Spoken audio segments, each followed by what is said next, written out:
Dad, where's my milk? Dad. Oh, that's Devin Booker after he got absolutely bodied by his father, Once a.k.a. again. Daddy Luka. Once again, Devin Booker, Luka's least favorite child. Shout out to Gabriella, the much preferred child in the Doncic family. All jokes aside, Coop, welcome into Mavericks today. How about a little 50-piece chicken tender nuggets, whatever you want to call it, on Christmas Day? Merry Christmas. What an absolute dominant performance from Luka Doncic last night. You knew he was going to go off because he just loves the big moment, and there's no bigger moment in the regular season than Christmas Day. The guy just went absolutely nuclear. 50 points, 15 assists. The crazy thing is he got 50 points, and they double-teamed him on every play. Yeah. The Mavs sent a screen, and they would double-team him on the screen every single time, and he'd either beat the double-team or he'd find the open guy for an open bucket. And that resulted in the 15 assists as well. The only thing missing was the only 6 rebounds. Could have got the 50-point triple-double, but, dude, it was just another vintage Luka. The guy's the best player in the NBA, and I don't care what anyone says. Yeah, I mean, look, you can debate Jokic. Obviously, he's got a strong case. You know, Giannis has a good case. But the guy is just unbelievable night in and night out. For me, he is the front runner for MVP this year. And, look, I don't think it's a coincidence that a guy like Derrick Jones Jr. and Dante Exum are having the resurgences they are playing next to Luka Doncic. No accident. He just instills confidence in teammates because he gets some good looks. Now, I will say this for Derrick Jones. He's not just taking advantage of open looks. He's taking dudes off the dribble. Yeah. He's never done this before. 23 again last night. We were talking about that before the show. It's like, where did this come from? He has never been this player before in his career. I'm not gonna lie, I didn't even know he could dribble. Derrick Jones is making himself quite a lot of money. I don't even know if the Mavericks will be able to re-sign him given what he's going to make on the open market this year, given the season he's had. He started out really cold. He started out 1 of 6 from 3, and then he really turned it on late in the last 2. That was nice. Late in the third and the fourth. You can't say more good things about him, man. I mean, he has made this team go. And Jason Kidd kind of mentioned something I thought was interesting in his pregame press conference yesterday. He said even when the Mavs are fully healthy with Kyrie, Derrick Jones and Dante Exum are staying in the starting lineup. Yeah, and we could talk about that a little bit more. We're going to have a Grant Williams discussion because he's going to the bench, and he already has. Tim Hardaway got the start last night.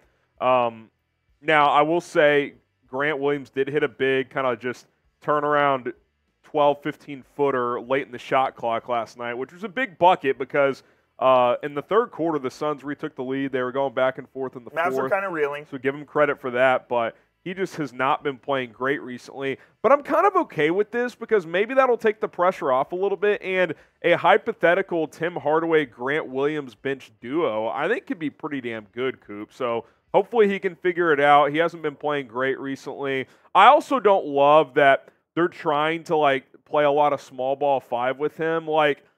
You're asking him to be more than what he is. He's a 3-4 guy. Let him play in that role. And I get that they don't trust Dwight Powell and Rashawn Holmes to play heavy minutes. I think Dwight Powell played 10 or so minutes last night on the back end of some quarters. But Grant Williams is not a 5. No. And the Suns obviously ran a lineup out there where they had Josh Okogie or KD playing the 5 at some point. So they kind of just matched him up. But yeah, it's not Grant Williams' strong suit to play that even small ball 5. He's a 4. He's probably really a 3, but he can play the 4 as well. He's just struggling for confidence on the offensive end, and I think that'll come when he gets his role reduced, playing less minutes, and he's able to really contribute in the minutes that he plays. Yeah, I'm not going to panic. I mean, he came out of the gates on a heater. He's just in a bit of a cold stretch right now, and luckily guys like Exum and Derrick Jones have been so good, it's been able to kind of cover up for the fact that Williams hasn't been great. Very nice to get Dereck Lively back last night, Coop. I mean, he's a really damn good player, man. I'm comfortable with him as this team's starting center, even in a playoff situation. He makes the team go. 20 and 10. Luka found him on a couple of those passes you were talking about earlier where he'd get double teamed. There was one late in the game that kind of iced the game where you thought he was going to swing it for an open 3, and he looked that way, and he kind of fired a no-looker in the paint, and Lively slammed it home. He also cleaned up a missed Derrick Jones layup late in the game for a putback slam. I mean, he just knows his role. He knows exactly who he is. The Tyson Chandler comp has, I think, played out and then some. I think he's going to have more ability overall throughout the course of his career. He's been fantastic. You can argue whether it's him or Kyrie who the second most important player is on this team. There is a debate to be had there. I mean, I believe he also leads the NBA in field goal percentage. I'm just looking at this, 8 for 9 last night. He's like 74, 75% on the year. If Chet Holmgren didn't exist, man, he'd be Rookie of the Year. I think he should be. I think he should be first team All Rookie, but he won't be considering how they vote with the bigs and all that. He's been absolutely awesome for the Mavs and has been a revelation. Yeah, at minimum, he's what, third or fourth best rookie. You got Holmgren, Wembanyama, Jaime Jaquez, and D Live. I mean, those are probably the top 4 right now. He's been awesome, man. He's been fantastic. I will say, getting back to the Grant Williams trying to play him at 5 some, even when Lively plays, it still is obvious you need another center. Like, you need someone who can play 15 to 20 minutes. We're going to talk about another center here in a couple minutes, but I did want to hit on this. The Suns always have a guy, whether it's Damian Lee, whether it's Grayson Allen, whether it's Chimezie Metu. Who just destroy the Mavericks. I don't know this off the top of my head. This has to be Grayson Allen's career high game, right? I mean, it's up there. He had 19 points in the third quarter and single-handedly sparked the Suns' comeback. I mean, he was carrying KD and Book last night. He really was. Him and, by the way, side note, him and Luka tying the Christmas Day record with 8 3-pointers made each.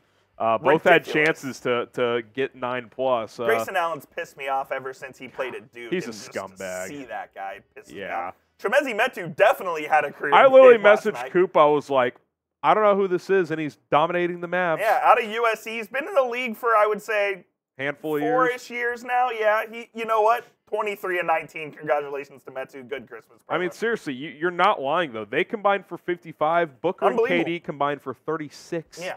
It was...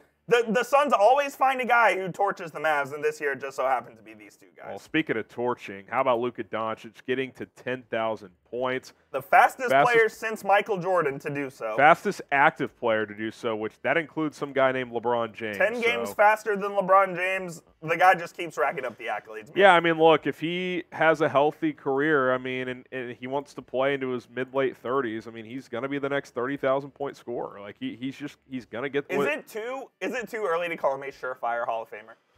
If he retired tomorrow, is he a Hall of Famer? Probably not, but he'd be in the discussion. He's on the trajectory. I'll put it this way. By the time he's 30, he's for sure, if not 28. I mean, the guy's unbelievable. We are so spoiled that we got to go from Dirk to Luka. I think about it all the time. It's just absolutely incredible. Yeah. Look, I think he's the MVP of the league, but let us know what you guys think. Will Luka win 2024 NBA MVP? Type Y for yes, type N for no. I think he's the front runner right now. You still have guys like Embiid and Jokic who are up there, but I think it's this guy. Well, and what's so impressive about Luka this year is he came out the gates in better shape. It didn't take – sometimes I've compared him to, like, peak Zeke in the past where, like, Zeke, it would take him a month to kind of shed that offseason fat, and then he would just start cooking for the Cowboys. It was kind of the same for Luka. It would take him 12 to 15 games. Well, this year he was ready from day one, playing through some bruise. I mean, he's got the tape every night on the shoulder. Like, he's clearly got some nicks and bruises going, but it is what it is. And I thought the broadcast made an interesting point last night, Coop, that Jason Kidd talked to him, and we've seen it on display. They're playing faster this year. And I think that's leading to him taking less physical damage. For sure. Because when he's not getting hit as much in the half court because their offense last year was literally ISO Luka, let him go to the basket, and he would get hacked every single play. Yeah, absolutely. I think that's been a big part. He's taking less body blows this year. Big part of the Mavs' success so far this year has been to up the pace. So let us know yes or no on Luka winning MVP. And listen, take the more than on Luka just about every night. It was 36.5 last night. That was covered through 3 quarters. PrizePicks.com/CLNS. Use our code CLNS. PrizePicks 2 to 6 player entries. I've been raking in the cash since basketball season started. You can as well. We got a little Cowboys. They got to get back on track here. We're going to take less on the Dak Prescott passing yards. 275.5. It's a little high for me, so I'm going to go less there. CeeDee Lamb's been on a heater all season, though. Give me the more there. 10 to win 30. PrizePicks, daily fantasy made easy. 2 to 6 player entries. You can cross over sports. You can do them all within one sport if you want, whatever your flavor is. All you do is take more or less on the stat projections. Ton of different statistical categories available. PrizePicks.com/CLNS. Use our code CLNS today. We were talking about backup big earlier, Coop. How about Kelly Olynyk, a name we haven't talked about a ton recently?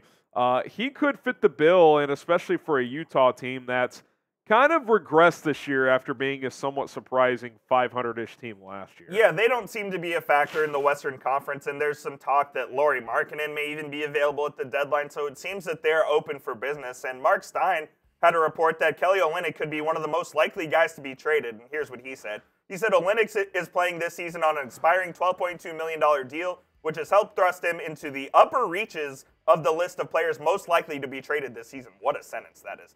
He scored 27 points in 35 minutes for the Jazz as a starter in Utah's recent win in Detroit without several regulars. So he's a guy, Harrison, that the Mavs could be looking at and I think could be affordable as well. Yeah, I mean, we were kind of joking, and some of us in the office before that Jazz-Detroit game. It's like if the Pistons don't win tonight, they may never win again because Utah had a bunch of guys out. Well, nothing like Kelly Olynyk hitting you with 27. Yeah, I don't know when. Quick side note: I don't know when that win's coming for the Pistons. They're off. I don't know. It's unbelievable. But as far as Kelly Olynyk goes, I've always liked his offensive game because he can stretch to the three-point line. He's a good screen setter. He can pop. He can roll. He's not going to protect the rim for you, but he's at least a playable backup center. Does he check these two boxes? Is he better than Richaun Holmes? Yes. Is he better than Dwight Powell? Yes. There you go. And that's all I need. What he can do too is in certain situations you could play him next to Dereck Lively. You could play him at the 4. Yes, he can play the 4 as well. Because he can stretch to the three-point line. So it's an intriguing one. Coop cooked up a trade idea. Rashawn in a second. The salary matches, will the Jazz receive a better offer than that? Maybe, but if I'm the Mavs, this is definitely my opening offer. Yeah, I'm not giving up a first.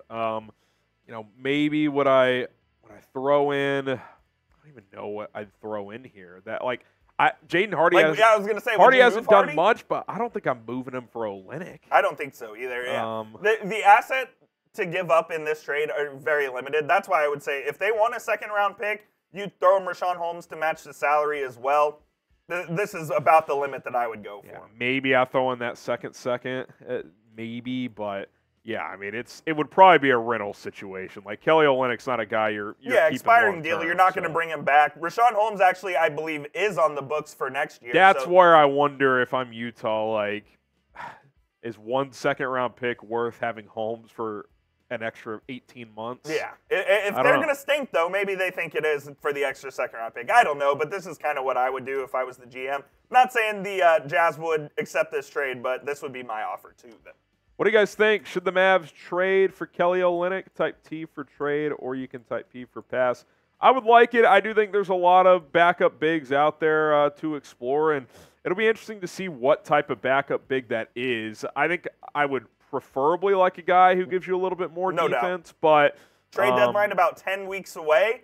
The Mavs will trade for a big, right? You got to think so. Yeah. I mean, unless something unforeseen emerges with one of these players, but is Dwight Powell randomly going to be a guy that is an average defender? Is Richaun Holmes going to rewind the clock to 2020? It ain't happening. I don't see it, and I don't think anybody else on this roster is going to be able to fill that void. So you're going to have to go do something. I will say this: I don't think you have to rush it necessarily. Like a few weeks ago, I was like, man, they got to do it now. Yeah, I'm with you. If D-Live is healthy, I think you can get through the next couple of months. But if you're serious about winning at least one playoff series, got to go find something. You got to get someone that can give you 15 to 20 minutes a night because you're just not going to have it with what you currently have. I think the timeline has shifted a little bit to where they can afford to wait a little bit, especially if Lively's healthy and he can play 36 minutes a night, which is a lot to ask of a big, by the way, but he's young, so that's okay. He's Jeffrey Cooperstein. I am Harrison Grant. By the way, Merry Christmas, Happy Holidays. Yes. Hopefully you guys spend it with some loved ones. Hopefully you watch some late-night Mavs like Coop and I did. We were texting last night like we did not stay up this late to lose. Luckily, they did not. Shout out to Daddy Luka as he gets it done again. The Suns. Go Mavs.